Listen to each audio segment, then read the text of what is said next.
दरभंगा में बैंक से रुपया निकाल कर जाने के क्रम में अपराधी ने लुटा 1,15,000, 3 घंटे में हुआ गिरफ्तार।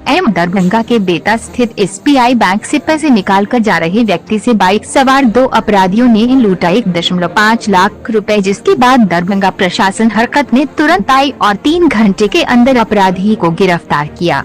दरभंगा के कई थाना की पुलिस गुप्त सूचना के आधार पर है टेक्निकल टीम की मदद से दोनों अपराधी को सिमरी थाना के आगे बिठोली चौक पर धर दबोचा। अपराधी के पास से 1,10,000 नगद कैश के साथ एक बैग, मास्टर की चाबी और मोबाइल फोन के साथ लूटकांड में बाइक जो चोरी का लग रहा उसकी भी छानबीन की जा रही।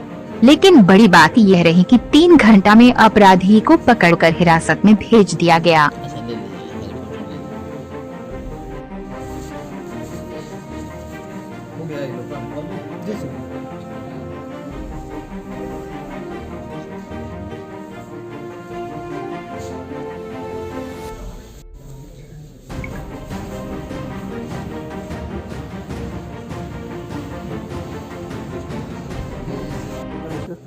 ये आज दिन के लगभग 2 बजे के आसपास बेता थाना अंतर्गत जो DMCH के पास स्टेट बैंक है वहाँ से एक ऋतिकेश करके स्टूडेंट है, वो 1,15,000 रुपये निकाल के बाइक से जा रहे थे। तो उसमें 2 अपराधकर्मी पीछा करते हुए उनसे पैसे छीन लिए। उसमें 1,15,000 रुपये थे।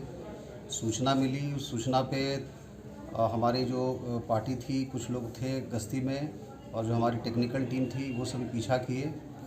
और इस पीछा करने के क्रम में लोग सिमरी के आगे इनको इंटरसेप्ट किया गया और ये दोनों अपराधकर्मी बाइक के साथ पकड़े गए और उनके पास से वो लूटे हुए जो रुपए हैं वो बरामद हुए हैं। और इन दोनों की पहचान कोढ़ा गैंग जो कटिहार का है वहाँ के रहने वाले के तौर पर हुई है। एक विमल सिंह है और एक नैन्शु कुमार है। इन दोनों का पूर्व में भी आपराधिक इतिहास रहा है और ये लोग इस प्रकार की घटनाएं विभिन्न जिलों में करते रहे हैं। ये सिर्फ दरभंगा में ही नहीं, आसपास के जिलों में भी इन्होंने क्राइम किया है। कितना पैसा ये लोग लूटा था और कितना बरामद हुआ है? 1,15,000 वो बताए हैं कंप्लेनेंट, और इनके पास से बैग में 1,10,000 रुपये मिले हैं। तो हम लोग ये भी मिला ले रहे हैं कि 5,000 रुपया या वो कंप्लेनेंट ने ज़्यादा लिखा है या फिर इन लोगों ने 5,000 रुपये कहीं रास्ते में लोगों ने कहीं यूज़ कर लिया या निकाल दिया। कंप्लेंट का क्या नाम है सर? ऋतिकेश कुमार। ऋतिकेश सर, जिस तरह से देखा जाता है कि अक्सर ऐसी घटना होती है कि बैंक से लोग पैसे लेकर के निकलते हैं और उनके साथ छीनताई हो जाती है, तो क्या बैंक स्तर से भी किसी तरह की कुछ सिक्योरिटी करने की ज़रूरत है?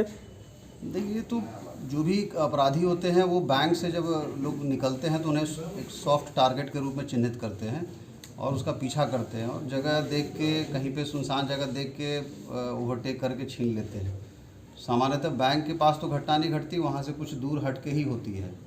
तो ये भी हुआ है। और पूर्व में भी उस PO के आसपास आज से 3-4 महीने पहले भी एक सेम घटना घटी थी। उसमें भी कोढ़ा गैंग के ही लड़के थे और वो भी पकड़े गए थे बाद में, कुछ दिनों के बाद।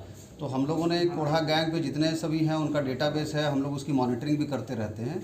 और ये उस मॉनिटरिंग का ही नतीजा था कि जब ये क्राइम हुआ तो हम लोग उसको डिटेक्ट कर पाए। महज 3 घंटे के अंदर डिटेक्शन हो गई और रिकवरी हो गई। सर, इस अपराधी को पकड़ने में किसी और लोगों का भी सहयोग मिला है आपको या सिर्फ पुलिस दल ही था? नहीं, इसमें तो पूर्णतः हमारी दरभंगा पुलिस की टीम थी। वो सभी लोग जो भी इसमें टेक्निकल टीम के थे और टाउन थाना प्रभारी, सिंहवाड़ा प्रभारी, ये सभी लगे हुए थे और सबने मिलकर काम किया। सक्रिय और भी गैंग के लोग हैं? नहीं, अपराध इस घटना में तो यही 2 इन्होंने घटना को अंजाम दिया था। ये दोनों जो पकड़े गए, इनके और भी लोग हैं। कोढ़ा में बहुत बड़ा गिरोह चलता है जो अन्य विभिन्न जिलों में करता है। हम लोग उसकी मॉनिटरिंग कर रही है। अभी इनसे पूछताछ होगी, इनके और भी लड़के होंगे तो उस पर भी कार्रवाई हम लोग करेंगे। ऋतिकेश कुमार कहाँ के रहने वाले हैं सर? यही दरभंगा के ही रहने वाले हैं। खास दरभंगा। और क्या कुछ सामान बरामद हुआ इन लोग के पास से? इनके पास से वो कैश हुआ है, बैग है और उनका एक बैंक का फॉर्म है, मोबाइल है, जिस वाहन से और एक मास्टर की भी है इनके पास। मोटरसाइकिल भी बरामद कर लिया। और मोटरसाइकिल तो है जो घटना में प्रयुक्त हुआ है वो संभवतः चोरी की बताई जा रही है। उसका भी जांच किया जाएगा, डिटेल प्राप्त किया जाएगा। सर, इस तरह की घटनाएं शहर में बहुत तेज़ी से बढ़ रही हैं। इसको लगाम लगाने के लिए प्रशासन की तरफ से और कुछ अलग से कदम उठाने की जरूरत है? बिल्कुल, हम लोग बहुत से लोग जेल से छूट के भी आए हैं तो तो उस बिंदु पे थोड़ी मॉनिटरिंग हम लोगों को करनी पड़ेगी। पूर्व में भी कई लोग जेल गए हैं, कुछ छूट के भी जमानत पर चले आए हैं, जिसके वजह से ऐसा संभव है कि एक दो घटनाएं इधर घटित हुई हैं। लेकिन विगत दिनों आप देखेंगे सिंहवाड़ा कमतौल में भी जो घटनाएं घटित हुई थी वो दोनों डिटेक्ट हो गए, रिकवर हो गए, और ये घटना जो हुई है ये भी रिकवर हो गए। और भी छिटपुट एक दो घटनाएं घटित हुई, उस पर भी काम चल रहा है, वो भी जल्दी रिकवरी होगी उसमें। सर इसमें मुख्य चीज़ एक चीज़ देखा जाता है कि लोग बैंक में जाते हैं, पैसे निकालते हैं, और जिनके पास पैसा होता है उनको वो टारगेट करते हैं। आखिर उन लुटेरों को पता कैसे चलता है कि इनके पास पैसा है? क्या यहाँ पे कहीं किसी तरह के कुछ संबंध की बात नज़र आती है कि बैंक में उनके लोग होते हैं, या फिर बैंक के अंदर कुछ ऐसे लोग हो सकते हैं जो इस तरह की चीज़ों को अंजाम दिलवाते हो? देखिए, ये कोढ़ा जो गैंग है, इनका जो काम करने का जो शैली है वो इसी प्रकार का रहता है। वो बैंक में ही जाते हैं, पहले एज ए कस्टमर जाते हैं। जैसे इसमें भी देखेंगे पासबुक उनके पास से है, तो ये पासबुक यूज़ करके वो बैंक में जाते हैं, उनको लगता है कि ये कस्टमर है, और वहीं से वो टारगेट को चिन्हित करते हैं किसके पैसे छीनने हैं, और फिर वहाँ से वो देख लेते हैं कि पैसा लेके निकला, उसको फॉलो करते हैं, क्राइम करते हैं।